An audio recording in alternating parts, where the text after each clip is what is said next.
Selamat pagi anak-anak kelas 10 akuntansi. Jumpa lagi dengan Ibu Dewi di mata pelajaran akuntansi dasar. Kali ini materi yang akan Ibu bahas adalah tentang laporan keuangan. Ayo anak-anak, sudah siap untuk belajar? Mari kita belajar sekarang. Nah, apa itu laporan keuangan? Jadi, laporan keuangan adalah laporan yang dibuat oleh para akuntan di suatu perusahaan yang berupa catatan setiap kegiatan dan tindakan perusahaan yang berhubungan dengan uang dalam satu periode waktu tertentu. Nah, itu pengertian dari laporan keuangan. Nah, apa saja komponen dari laporan keuangan atau jenis dari laporan keuangan? Nah, jadi komponen utama yang wajib ada dalam membuat laporan keuangan pada perusahaan jasa yaitu ada neraca atau balance sheet, laporan laba rugi atau profit and loss statement, dan laporan perubahan modal. Jadi ada 3 yang harus dibuat ya. Nah, jadi pengertian laporan keuangan perusahaan jasa menurut SAK. Nah, jadi menurut SAK, laporan keuangan itu dapat diidentifikasi secara jelas informasi yang ada di suatu perusahaan.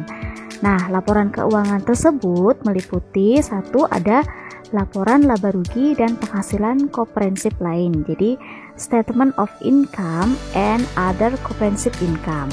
Yang kedua, laporan perubahan ekuitas atau statement of change equity. Yang ketiga, laporan posisi keuangan atau statement of financial position, terus atau neraca balance sheet. Nah, yang keempat ada laporan arus kas atau statement of cash flow. Kelima, catatan atas laporan keuangan, dan keenam, informasi komparatif. Nah, jadi ini menurut SAK. Apa sih tujuan laporan keuangan? Nah, menurut International Accounting Standard Board atau IASB, jadi laporan keuangan tersebut bertujuan untuk memberikan informasi mengenai posisi, performa, dan perubahan posisi keuangan sehingga secara efektif mempengaruhi manajemen perusahaan. Laporan keuangan perusahaan jasa menjadi acuan utama investor, promotor, atau kreditor untuk menilai kelayakan perusahaan dalam mendapat bantuan dana. Nah, jadi ketika perusahaan tersebut membutuhkan dana, maka yang diaudit itu pertama adalah laporan keuangannya. Nah, tujuan laporan keuangan pada perusahaan jasa. Jadi adapun tujuannya pertama adalah untuk menyajikan informasi yang menyangkut posisi keuangan. Yang kedua, untuk memenuhi kebutuhan informasi bersama.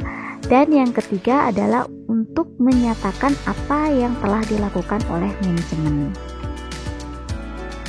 Oke, kita mulai dari bentuk laporan keuangan. Yang pertama yang akan kita bahas adalah laporan laba rugi. Nah, laporan laba rugi, apa sih laporan laba rugi? Ibu yakin kalian pasti sudah sering mendengar ya. Jadi laporan laba rugi itu adalah laporan yang menyajikan seluruh pendapatan dan beban dari suatu perusahaan dalam satu periode akuntansi. Nah, jadi laporan yang menyajikan pendapatan dan beban ya.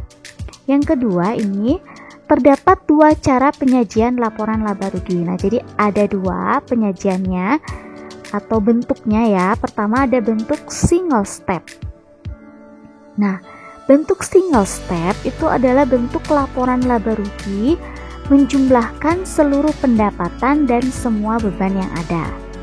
Jadi dari selisih pendapatan dan beban itu akan diketahui perusahaan tersebut memperoleh laba atau rugi. Yang kedua, bentuk bertahap atau multiple step.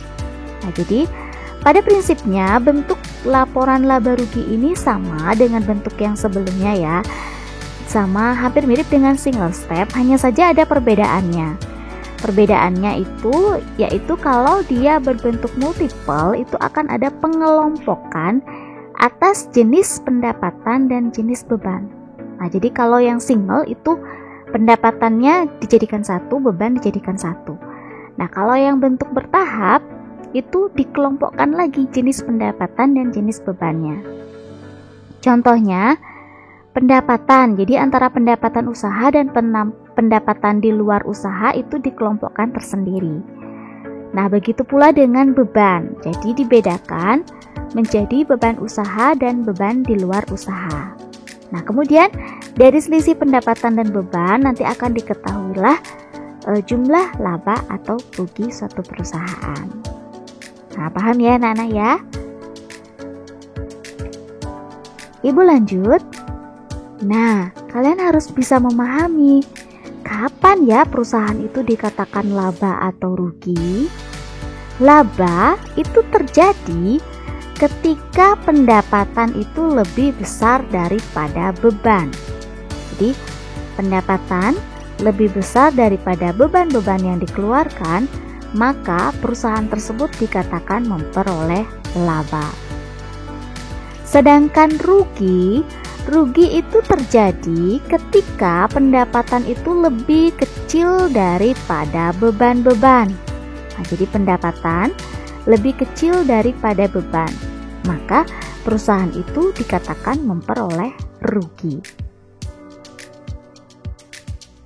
Nah, untuk kalian lebih memahami materi yang Ibu sampaikan tentang laporan laba rugi, kita akan lanjut dengan contoh soal ya.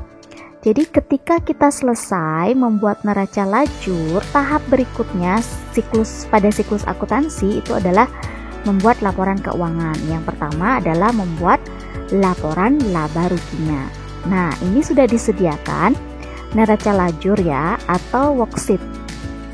Jadi ada Harbor Reality worksheet 31 Desember 2008.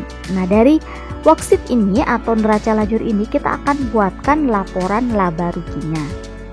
Nah, kolom mana yang akan kita lihat? Tentu saja kolom ini, profit loss. Jadi kolom di laporan laba rugi.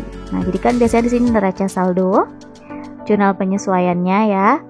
Terus di sini neraca saldo setelah disesuaikan, di sini laba rugi, baru ini neraca. Jadi untuk membuat laporan laba rugi, kita fokus dengan ini ya, kolom profit and loss. Nah, awal kita buat itu adalah buat dulu judulnya ini ya, Harbor Reality laporan laba rugi untuk periode yang berakhir 31 Desember 2008. Pertama buat dulu ini ya. Jadi nama perusahaan, terus laporannya dan periodenya. Kan tadi sudah Ibu jelaskan bahwa ketika membuat laporan laba rugi yang kita lihat adalah pendapatan dan beban. Jadi kita cek di sini. Tentu saja pendapatan itu dikredit. Nah, ini pendapatan jasa. Lihat di sini. Ada satu pendapatan jasa dikredit sebesar 60.625.000. Jadi ini dalam ribuan rupiah ya. Maka kita akan pindahkan. Nah, kita akan pindahkan ke laporannya. Pendapatan jasa 60.625.000. Nah, ini Ibu buat dalam ribuan rupiah. Jadi 3 nolnya Ibu hilangkan. Nah, lalu akan dikurangi dengan ya beban-beban. Jadi kita lihat ini. Ada beban perlengkapan. Lihat angkanya di sini ya. Tetap difokus di sini di kolom ini. Nah, beban perlengkapan kantor 890.000. Kita tinggal pindahkan saja. Beban perlengkapan 890.000. Lanjut lagi. Ada beban asuransi. Nah, kita pindahkan beban asuransi 315.000 ya. Terus ada beban penyusutan peralatan 4.950.000. Nah, beban penyusutan peralatan 4.950.000. Lanjut lagi. Beban gaji 22.855.000. Beban gaji tinggal dipindahkan saja angkanya ya. Lanjut lagi. Beban sewa 4.200.000. Nah, beban sewa 4.200.000. Lanjut lagi. Beban utilitas 2.715.000. 2.715.000. Nah, yang terakhir, macam-macam beban 1.505.000.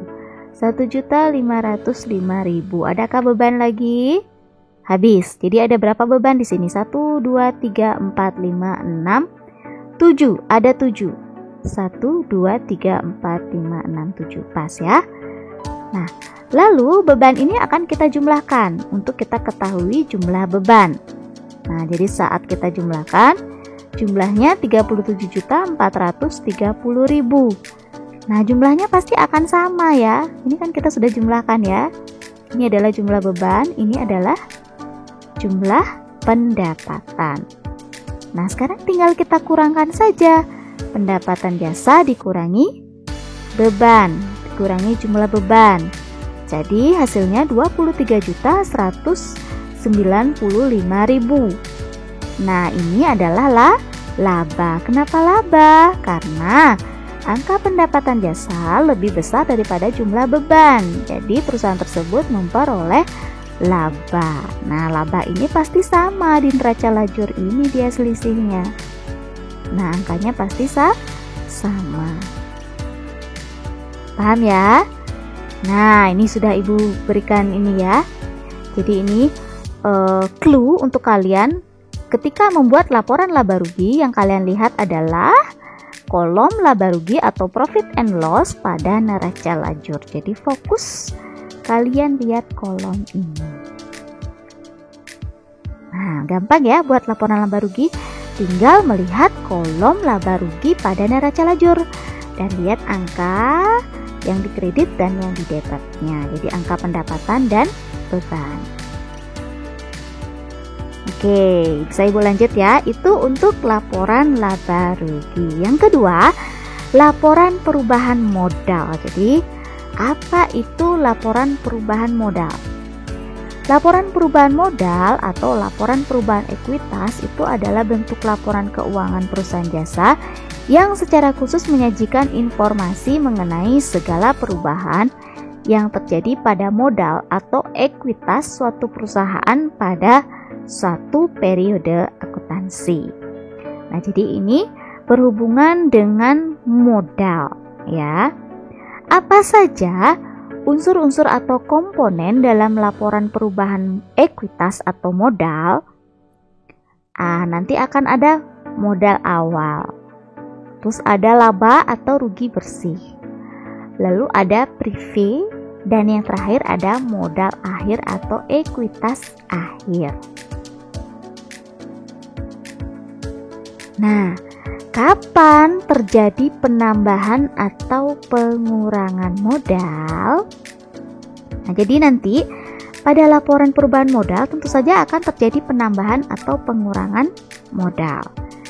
Nah, penambahan modal itu akan terjadi saat atau ketika laba bersih itu lebih besar daripada prive. Jadi saat nilai laba lebih besar dari prive, maka akan terjadi penambahan modal. Sedangkan pengurangan modal itu terjadi saat laba lebih kecil daripada prive. Ya, dan juga saat terjadi kerugian. Jadi rugi nanti ditambah dengan prive, itu akan terjadi pengurangan modal. Ya, ketika ada rugi, ada prive, tentu saja modal akan berkurang. Ketika laba itu lebih kecil daripada prive, maka modal juga akan berkurang. Nah, saat laba itu lebih besar daripada prive, maka tentu akan terjadi penambahan modal. Paham ya? Oke, Ibu lanjut. Nah, kita pakai contoh soal ini sama ya. Pakai neraca lajur yang tadi.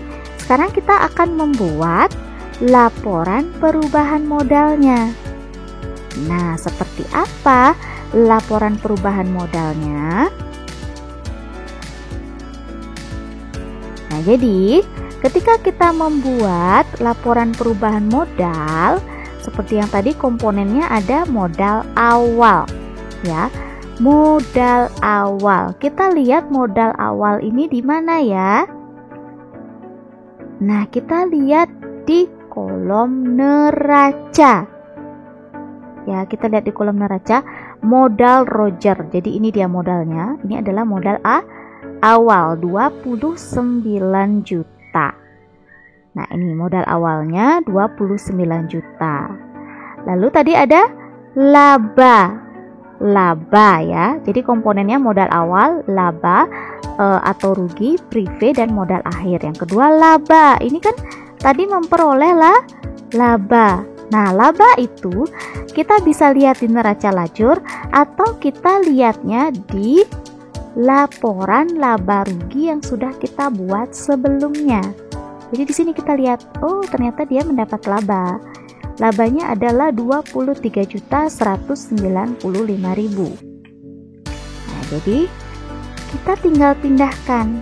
Nah, pindahkan angka labanya 23.195.000. Nah, lalu ada prive. Prive kita lihat di mana? Di kolom balance ya. Prive Roger, ini dia. 5.200.000. Nah, prive 5.200.000. Laba dikurangi dengan prive. Hasilnya adalah 17.995.000. Nah, ketika laba lebih besar daripada prive, maka akan terjadi penambahan modal. Di penambahan modal. Makanya di sini tandanya plus karena terjadi penambahan modal. Jadi hasilnya positif ya, 23.195.000 dikurangi 5.200.000. Hasilnya adalah 17.995.000. Ini penambahan modal. Maka modal awal ditambah dengan penambahan modal akan ketemu modal akhir. Nah, jadi tinggal dijumlahkan saja. Hasilnya 46.995.000. Jadi inilah modal akhir 31 Desember 2008. Ini dia modal akhirnya.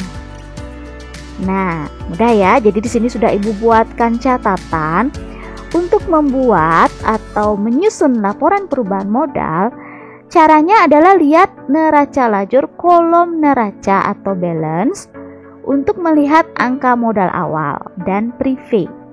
Sedangkan untuk melihat laba atau ruginya, lihat di laporan laba rugi yang sudah dibuat tadi.